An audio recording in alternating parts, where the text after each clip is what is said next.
The case for federal wealth tax.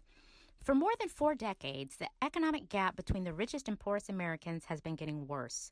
In fact, economists say that economic inequality today is as bad as it was during the height of the Gilded Age in the roaring 1920s. Families of all demographics are affected by extreme inequality, but the racial wealth gap is far worse. Yet recent policy prescriptions out of Washington have given away even more of the nation's riches to the elite few. The 2017 tax law, for example, provided token tax cuts across the board, but reserved its biggest giveaway for the top 1% of households and corporations. Fortunately, the national conversation is shifting, probably because the public has tired of years of trickle-down tax policy promises. Now's the time to talk seriously about a federal wealth tax. Why?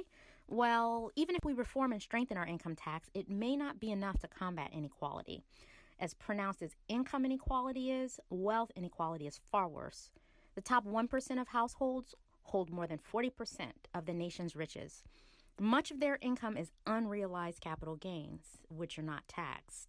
This means that super-rich households who own a disproportionate share of all assets can defer paying tax on much of their income for years or indefinitely. A recent ITEP report explored taxing the wealthy as 0.1% of households. This elite group has a minimum net worth of $32 million. Taxing their wealth could raise more than $1 trillion in federal revenue over the next decade. Other wealth tax proposals target families whose net worth exceeds $50 million. For too long, our public policies have focused on allowing a narrow sliver of families to preserve and grow their wealth. More millionaires and billionaires and a hollowed-out middle class benefits only rich people. It's time to rewrite the rules. It's time for a serious national conversation about how to ensure families, who frankly by design have benefited most from our robust economy, pay their fair share.